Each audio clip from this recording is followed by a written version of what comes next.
माननीय प्रधानमंत्री नरेंद्र मोदी जी के नेतृत्व में जो बजट आया है निर्मला सीतारमण जी ने, वो बहुत ही शानदार बजट है और इस बजट की पूरे देश ने सराहना की है।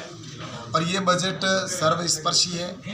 ये गांव, गरीब और किसान और युवा और महिला और बुजुर्गों के लिए समर्पित ये बजट है।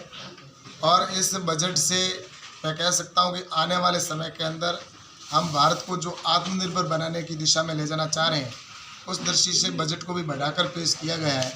तो निश्चित रूप से मैं कह सकता हूँ कि आने वाले कल के अंदर हमारा जो ये बजट होगा वो देश को आत्मनिर्भर बनाने वाला बजट होगा। और इसके अंदर चाहे आज उज्ज्वला गैस की बात है तो ये आज हमारी बहनों के लिए 1 करोड़ और बहनों को उज्ज्वला गैस के कनेक्शन दिए जाएंगे। और वहीं पर एक देश से एक राशन कार्ड के तहत पूरे देश के अंदर राशन कार्ड वितरण करने का काम वितरण किए जाएंगे। और साथ ही किसानों के लिए भी एमएसपी को, जिस तरह से एमएसपी के ऊपर खरीद है वो निरंतर जारी रहेगी। और एमएसपी को बढ़ाकर जिस तरह से 1.5 गुना करने का जो किया गया कि उसके अंदर मोदी जी ने जब किया तो उसके बाद में उसको हर वर्ष बढ़ाया जा रहा है। और मुझे बताते हुए खुशी हो रही है कि एमएसपी के अंदर भी जहाँ यूपीए की सरकार के अंदर गेहूं और धान की जो खरीद होती थी, आज उसकी 3 गुना वृद्धि की गई है, 3 गुना अधिक खरीद होती है। दलहन और तिलहन के अंदर तो ये 40 गुना अधिक खरीद होती है जो यूपीए की सरकार के समय में थी।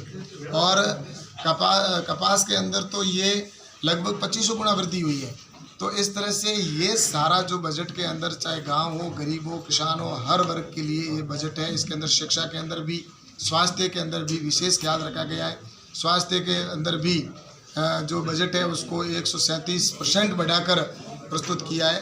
तो मैं सोचता हूँ कि ये जो बजट है वो सर्वस्पर्शी है और निश्चित रूप से आने वाले समय के अंदर देश के लिए ये एक शानदार बजट है और जिसको पूरे देश ने सराहना की है। और इस कोविड की महामारी के बीच में जहाँ पूरे विश्व के अंदर अर्थव्यवस्थाएं दूसरे देशों की जहाँ बिगड़ चुकी है, लेकिन हिंदुस्तान के अंदर नरेंद्र मोदी जी के नेतृत्व के अंदर ये बजट, ऐसा शानदार बजट आया जिसकी देश के लोगों ने कल्पना नहीं की थी। लेकिन मैं धन्यवाद देना चाहता हूँ हमारे प्रधानमंत्री जी को और हमारे वित्त मंत्री जी निर्मला सीतारमण जी को और अनुराग जी ठाकुर को कि उन्होंने इतना शानदार बजट प्रस्तुत किया। इसके लिए उनको बहुत बहुत धन्यवाद। सर, आप जिस जिले से ताल्लुक़ रखते हैं, यहाँ के लोगों की समय समय पर मांग आती रही है कि यहाँ की जो लंबी दूरी की ट्रेनें हो या हवाई यात्रा की हो, तो उसको लेकर भी कोई आगे बातचीत की जा रही है आपकी? ऐसा है कि बाड़मेर और जैसलमेर की आपने बात की है तो इसके लिए लगातार मैं प्रयास कर रहा हूँ।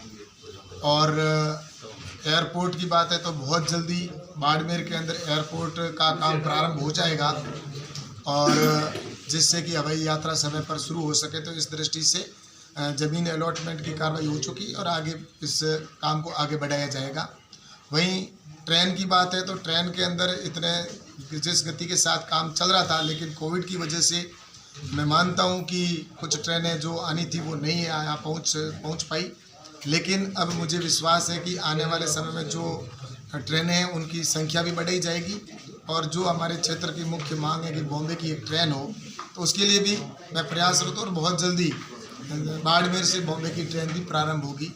तो इस तरह से मैं कह सकता हूँ कि इस बजट के अंदर और भी कई ऐसे काम हैं जो बाड़मेर जिले के लिए भी और पूरे देश के लिए भी इस बजट के अंदर प्रावधान किया। सर, देश में पिछले 3 महीनों से किसान आंदोलन चल रहा है, कई बार वार्ताएं भी हुई है, लेकिन अभी तक कोई हल नहीं निकला है। तो क्या मानते हैं आप, आगामी दिनों में इसका हल निकलेगा? हम पूरे आशावान हैं कि किसान आंदोलन का समाधान बहुत जल्दी होगा, क्योंकि हम लगातार प्रयासरत हैं और भारत सरकार है वो हमेशा यही कोशिश कर रही है कि किसी तरह से ये गतिरोध दूर हो, क्योंकि ये कानून है वो वास्तव में किसान हित के कानून है। और इसके अंदर जहाँ संशोधन की आवश्यकता है तो उसके लिए भारत सरकार हमेशा 2 कदम आगे बढ़ाकर उनके कहने के लिए तैयार है कि इसमें कहीं आपको संशोधन करना है तो उसके लिए भारत सरकार तैयार है। और निश्चित रूप से मुझे आशा है कि अब इसका समाधान अवश्य निकलेगा। सर, गत दिनों एक आपके द्वारा बयान दिया गया था कि किसानों को अगर ज़मीन जाती है तो मैं राजनीति से इस्तीफा दे दूँ, क्या बयान था? किसानों के लिए जब ये कानून बनाए गए थे उस समय हमने रात दिन मेहनत की, प्रयास किया कि ये कानून किसान के हित के बने। और मैं भी एक किसान का बेटा हूँ और मैं चाहता था कि किसी तरह से ये किसान के अहित में नहीं हो। इसलिए ये कानून बनाया गया। तो उस समय ज़मीन से संबंधित किसी प्रकार की कोई रिकवरी नहीं हो, इस बात का विशेष ध्यान रखा गया। और उस समय जो कानून बना उसमें ये बात ज़रूर ध्यान में रखी गई कि कहीं किसान का कोई अहित नहीं हो। लेकिन आज देश में ये बात फैलाई जा रही है या कहीं विपक्ष के द्वारा ये आम व्यक्ति को गुमराह किया जा रहा है कि ये जो किसान है, किसानों के हित के जो कानून बने हैं इसमें ज़मीन चली जाएगी। और मैं बताना चाहता हूँ इसमें ज़मीन जाने से संबंधित किसी प्रकार का प्रावधान नहीं है, क्योंकि उसमें जो किसान अगर एडवांस में पैसा लिया हुआ है और वो अगर सौदे से मना करके और किसी दूसरे व्यापारी को अगर बेच देता अपना उत्पादन, और उसके बावजूद भी एसडीएम उसके खिलाफ रिकवरी नहीं कर सकता।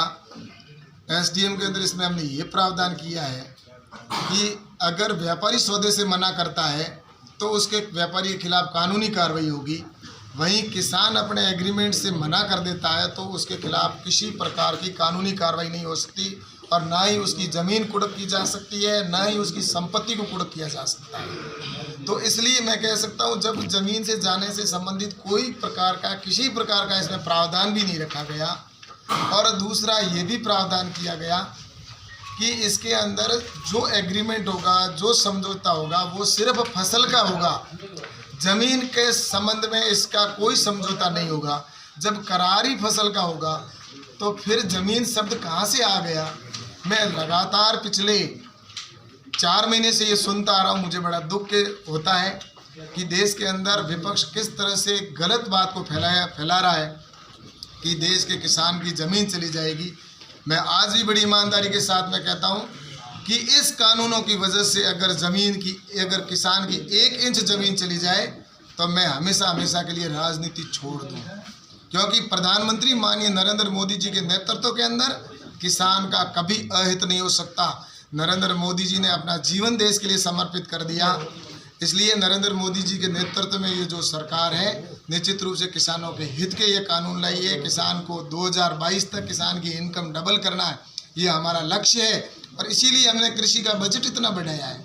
आज कांग्रेस के समय में जितना बजट होता था उसका आज 8 गुना अधिक बजट को प्रावधान किया गया है। तो ये और किसान के लिए किसान सम्मान निधि के तौर पर किसान के डायरेक्ट खाते में पैसे डालने का काम किया गया है। आज पहले कभी कोई सरकार ने किसान के खाते में डायरेक्ट बेनिफिट के तौर पर कभी 1 रुपया नहीं दिया, लेकिन नरेंद्र मोदी जी की सरकार ने किसान सम्मान निधि के तौर पर हर 4 महीने के अंदर 2-2 हज़ार रुपये किसान के खाते में डाले जा रहे हैं। तो ये नरेंद्र मोदी जी की सोच है। बाकी 60 साल जिन्होंने शासन किया, जिन्होंने इस देश के अंदर, उन्होंने कभी किसान के हित की कोई योजना नहीं बनाई। लेकिन आज वही लोग जो पहले कहते थे कि हम आएंगे तो ये कृषि के कानून लाएंगे, हम किसानों ने उन्होंने वादे किए थे कि हम किसान को आज़ादी दिलाएंगे हम, लेकिन आज वही लोग विरोध करके और किसान के कंधे पर बंदूक रखकर निशाना साधना चाह रहे हैं, लेकिन उनको सफलता नहीं मिलेगी।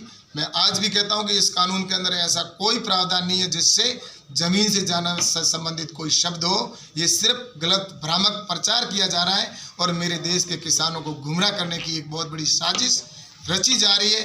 लेकिन मैं किसान भाइयों से निवेदन करना चाहता हूं कि ऐसे लोगों से बचें जो हम सबको भ्रमित करने का प्रयास करें, क्योंकि मैं स्वयं किसान का बेटा हूं और किसान का बेटा होने के नाते मैं ये कह सकता हूं इस कानून के अंदर कोई ऐसा नहीं शब्द है जिससे किसान को अहित हो। राहुल गांधी आ रहे हैं राजस्थान, किसान आंदोलन के सपोर्ट के लिए, क्या कहेंगे?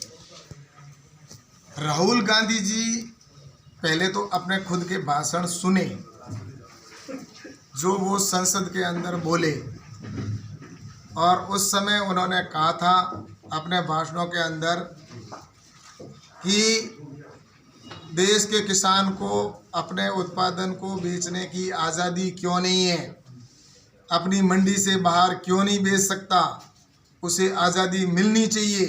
ये बड़े ज़ोर से शब्दों से राहुल गांधी जी संसद के अंदर भी बोले और आम पब्लिक के अंदर भी बोले थे।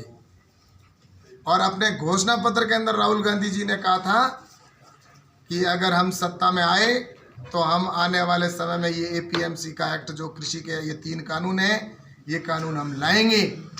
लेकिन वो ला नहीं पाए, उनकी सरकार के समय में भी प्रयास थे, ला नहीं पाए। और अभी भी घोषणा के अंदर उनका ये शब्द था कि हम घोषणा पत्र में घोषणा करते हैं कि आने वाले समय में कृषि के नए रिफॉर्म के तहत ये करेंगे, लेकिन हम जब करते हैं तो राहुल गांधी जी को तकलीफ होती है।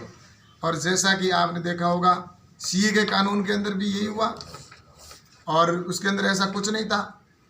सीए के कानून के अंदर क्या था, जो पाकिस्तान और बांग्लादेश और अफगानिस्तान में रहने वाले जो अल्पसंख्यक है उनको हिंदुस्तान में नागरिकता देने का विषय था।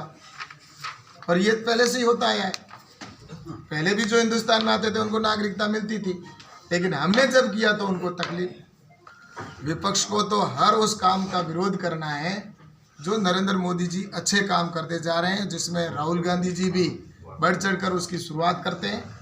चाहे अगर धारा 370 हटी तो राहुल गांधी जी ने विरोध किया, सीए का कानून आया तो विरोध किया, और अब कृषि के कानून आए तो उसका विरोध किया।